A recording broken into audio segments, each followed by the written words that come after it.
농성을 이어가고 있습니다. 한남동 농성 현장에서의 최재형 목사님의 언론을 향한 외침. 같이 보실까요?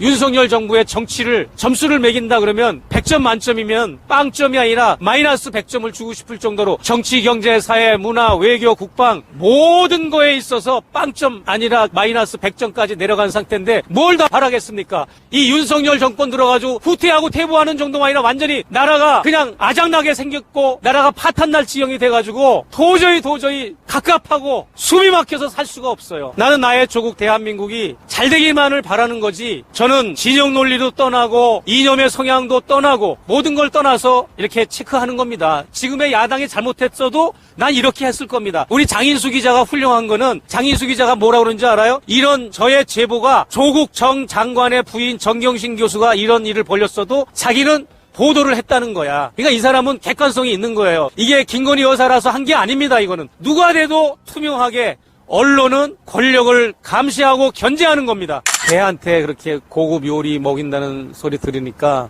제가 제안했던 생각이 나네요. 카톡으로 제가 이제 그런 제안을 한 적이 있어요. 여사님은 아이가 없지 않습니까? 두 내외 슬하에 자녀가 없으니까 개를 키우는 거는 좋다 이거야. 근데 그거보다 국민들이 늘 바라보고 있는 분이니까 언론에 집중을 받으니까 국민들한테 계몽의 효과가 큰 분이시니까 아이를 한 명 입양해서 키우는 건 어떠냐고 내가 제안한 게 있습니다. 카톡에.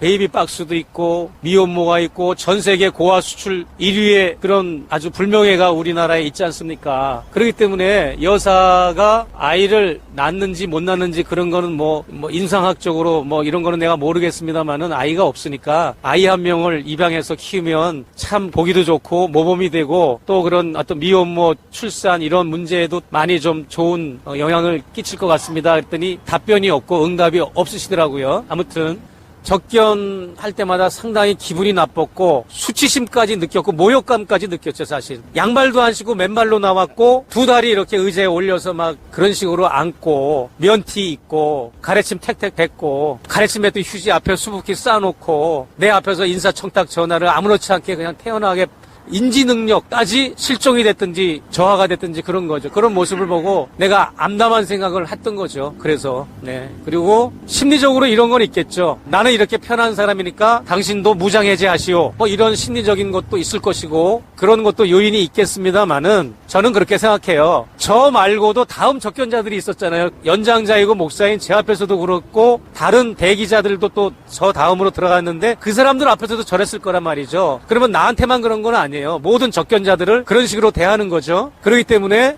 영무인이 단아해야 돼요. 고급 의상을 입고 성형을 하고 미용을 하고 이런 걸로 그게 캄프러치 되고 더 씌워진다고 해서 여자의 아름다움이 나타나는 게 아니잖아요. 본인의 마음을 다스리고 그래서 단아한 모습을 그냥 옷을 이쁘게 안 입어도 단아함이 있잖아요. 우리가 단아함이라는 게 그걸 보여줘야 되는데 완전히 공식석상에 나타날 때는 정말 어마어마하게 머리 치장하고 화장 메이크업하고 정말 화려한 의상을 입고 완전히 또 사선에서 개인적으로 접견자를 만날 때는 그런 식으로 만난 거죠. 이명수 기자가 7시간 녹취록을 한참 진행할 때 거기를 찾아가가지고 강의도 했잖아요. 강의해가지고 105만 원 강연료도 받고 거기서 얘기도 나누고 음식도 먹고 그랬잖아요. 그때 그 모습, 그때 그 말투, 어투, 습관, 그때 상대를 대하는 태도와 매너, 그게 영무인이 돼서 제 앞에서도 하나도 안 변한 거야. 똑같은 거야. 명수가 만났을 때는 그렇다고 쳐. 그때는 후보자 부인이었으니까. 근데 영무인이 됐으면 달라져야지. 단아하고 격조 있고. 그래서 이거 정말 이게 너무 천막스럽고 너무 이건 아니다. 너무 충격인 거죠. 나는 진짜 태어나서 목사이기 때문에 목회를 내가 오랫동안 했잖아요. 수십 년 동안. 수많은 사람들을 만났잖아요. 근데 너무나 치욕적인 접견이었어요. 이건 아랫사람도 그렇게는 못해요. 친구도 그렇게는 못해. 그런데 이게 인격적인 교양과 소양이 현저하게 떨어진다는 것을 볼 수 있었던 거죠. 그래서 우리가 정말 너무나 이분법적으로 위선적인 거지. 그럴 때는 그런 모습, 대중 앞에 나타날 때는 정말 화려하게 나타나고 이것은 너무나 이거는 피곤한 거야. 본인이 피곤한 거야. 이거는 본인의 개인적인 평소에 집 안에서의 삶도 단아한 삶을 사는 것이 그냥 언제나 내 모습은 이대로 보여주는 것, 이게 좋은 거지. 가장 아름다운 거는 가장 나다운 거야. 성형을 하고 미용을 하고 꾸미고 그게 내 모습이 아니라 가장 최재형스러울 때, 가장 백은정스러울 때, 가장 김건희스러울 때 그게 아름다움인데 그런 것에서 너무 멀어진 분 같아서 너무 속이 상하고 실망스러웠어요.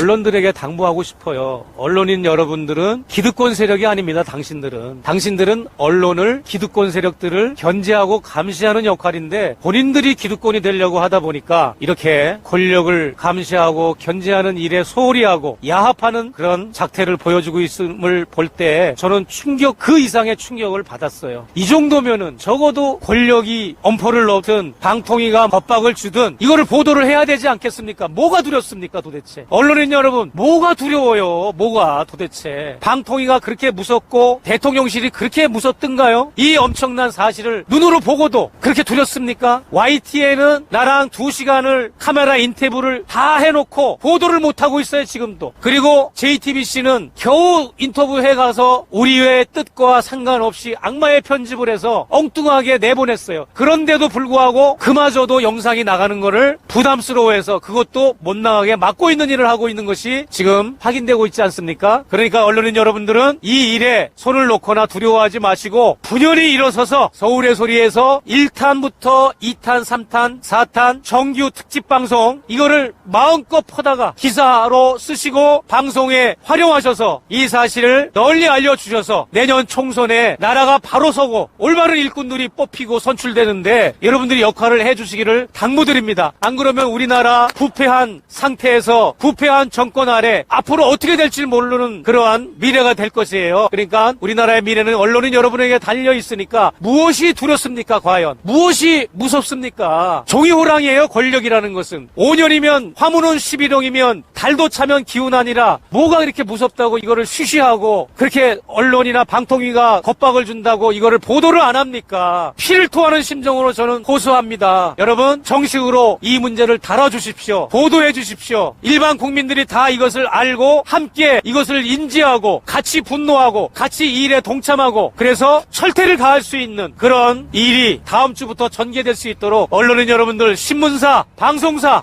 인터넷 모든 언론인 여러분 함께 해 주십시오. 감사합니다.